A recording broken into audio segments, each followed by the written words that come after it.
semuanya, kali ini kita akan mempelajari mengenai arthropoda, mulai dari apa itu hewan arthropoda, bagaimana ciri-ciri arthropoda itu, apa saja jenis-jenis hewan yang termasuk arthropoda, bagaimana peranan arthropoda dalam kehidupan sehari-hari, dan apakah terdapat arthropoda yang harus dilestarikan di sekitar kita. Semua pertanyaan tersebut akan kita bahas bersama secara tuntas di video pembelajaran ini. Let's go!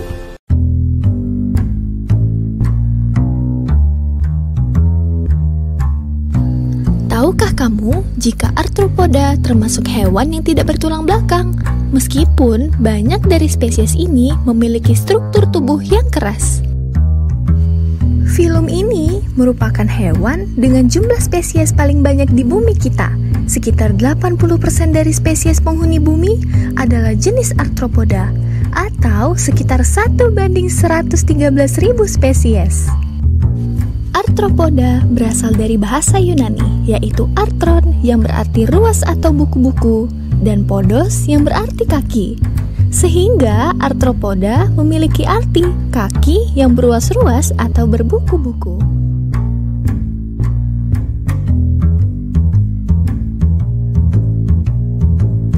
Yang pertama, rangka di luar tubuh. Seperti ketika kamu sedang memakan udang, maka bagian yang kamu buang bukanlah kulit, melainkan rangka daripada udang tersebut. Selanjutnya, habitat dari hewan arthropoda ini berada di hampir seluruh bagian dunia, seperti di air, di darat, bahkan tempat-tempat ekstrim seperti kutub utara. Selanjutnya, tubuh arthropoda terdiri dari 3 segmen, yaitu kepala atau cephalon, dada atau toraks, dan terakhir perut atau abdomen. Yang ketiga, memiliki 3 lapisan sel pada embrionya atau disebut juga tripoblastik selomata dan tubuh simetris bilateral. Selain itu, hewan ini sudah memiliki sistem tubuh yang kompleks dan berkembang dengan cukup baik seperti sistem saraf, respirasi, sistem indera, sistem ekskresi, dan sistem pencernaan. Selanjutnya, reproduksi pada arthropoda. Yang pertama, secara seksual. Reproduksi seksual memerlukan gamet jantan yang membuahi gamet betina, dan cara ini dilakukan sebagian besar oleh kelompok arthropoda. Contoh reproduksi seksual adalah pada hewan kepik. Kepik jantan akan melakukan pembuahan internal di dalam tubuh betina.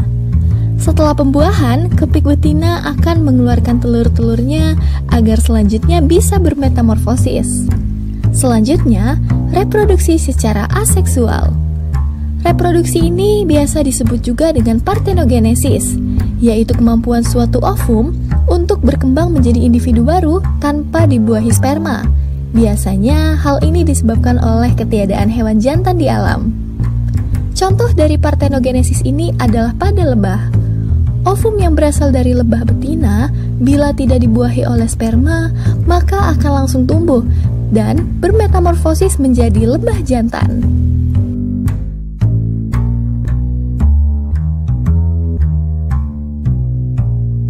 Klasifikasi arthropoda ini dibagi berdasarkan jumlah kakinya terdiri atas 4 kelompok. Yang pertama ada insekta, kemudian myriapoda, crustacea, dan arachnida. Yang pertama ada insekta. Kelompok hewan ini memiliki kaki berjumlah 6 buah dan tubuh bersegmen 3, dan juga rata-rata memiliki sayap. Yang kedua ada myriapoda. Ciri daripada kelompok hewan ini, yang pertama memiliki kaki berjumlah sangat banyak. Tubuhnya terdiri dari 2 segmen dan memiliki antena dan juga rahang kuat yang disebut mandibulata.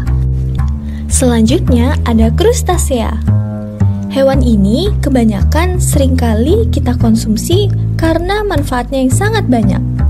Ciri dari hewan ini yaitu memiliki kaki berjumlah 10, memiliki kaki capit yang disebut kelipet, memiliki cangkang yang disebut karapas, serta duri di bagian tubuh yang disebut rostrum.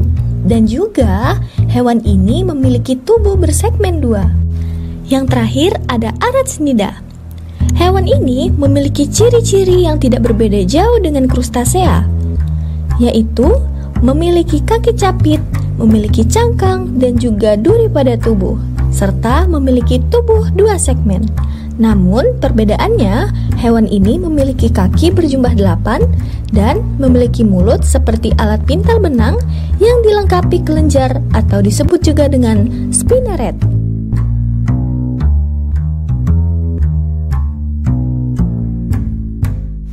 Peran arthropoda dalam kehidupan terbagi atas 2. Yang pertama, yang merugikan, dan yang kedua, yang menguntungkan. Peranan arthropoda yang cukup merugikan. Yang pertama, beberapa larva seperti ulat pemakan daun dianggap merugikan karena sering merusak hasil panen para petani.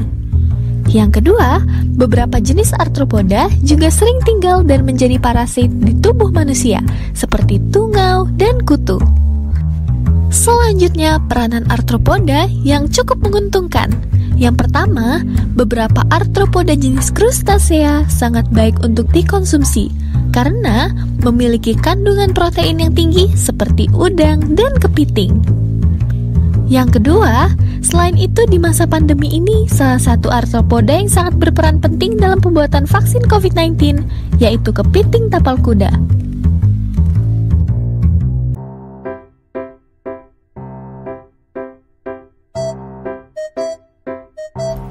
Sepertinya banyak dari kita yang masih belum mengenal kepiting tapal kuda yang berperan sangat penting dalam pembuatan vaksin COVID-19.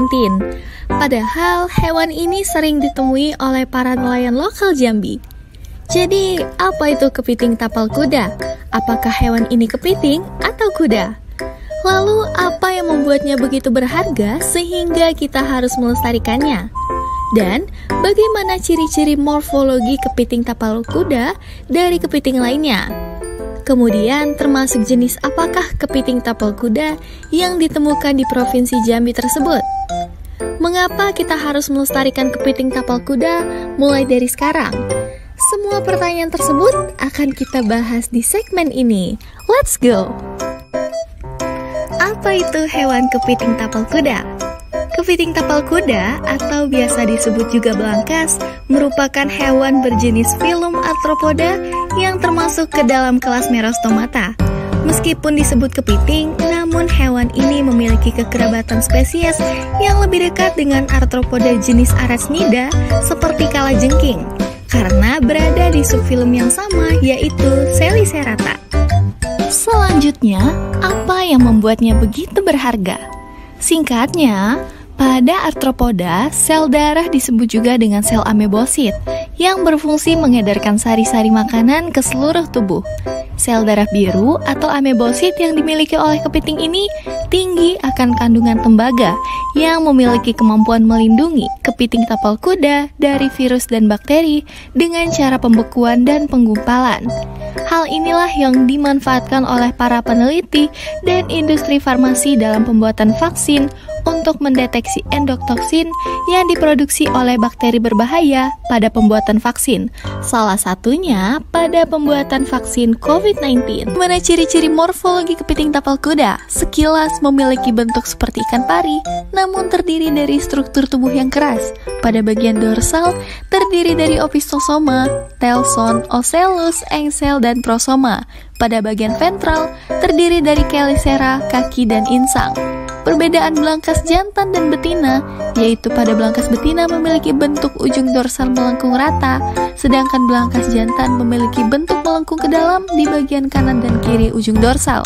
Terakhir, perbedaan spesies belangkas di seluruh dunia pada jenis Tachypleus memiliki bentuk telson lancip segitiga, dan pada jenis Carcinoscorpius memiliki bentuk telson yang cenderung bulat.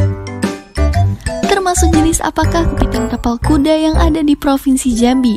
Pada saat observasi ke Pangkal Babu, kami membawa pulang salah satu belangkas yang terjaring nelayan untuk diteliti lebih lanjut. Dan hasil yang kami temukan adalah kepiting yang kami temukan memiliki jenis spesies Tachypleus gigas dan berjenis kelamin betina. Hewan ini juga memiliki ukuran tubuh yang tidak terlalu besar, sehingga dapat diperkirakan memiliki usia yang cukup muda. Inilah alasan mengapa kita harus melestarikan kepiting tersebut. Kepiting ini merupakan salah satu hewan perairan langka menurut surat keputusan Menteri Kehutanan nomor 12. Penelitian independen juga menunjukkan bahwa jumlahnya mendekati 15-30% atau setara dengan 75.000 sampai 150.000 kepiting tapal kuda mati setiap tahunnya. Bukan hanya manusia yang akan dirugikan apabila spesies ini punah, tetapi juga burung pantai, ikan, dan penyu yang bergantung pada kepiting tapal kuda juga akan menderita karena kepunahannya. Dan muncul juga dampak yang paling berbahaya, yaitu terganggunya keseimbangan ekosistem yang akan menyebabkan permasalahan alam lainnya. Oleh karena itu, kita sebagai penerus bangsa harus menjaga dan melestarikan fauna ini untuk keseimbangan alam dan menjadikannya sebagai warisan biota bagi anak cucu di masa yang akan datang.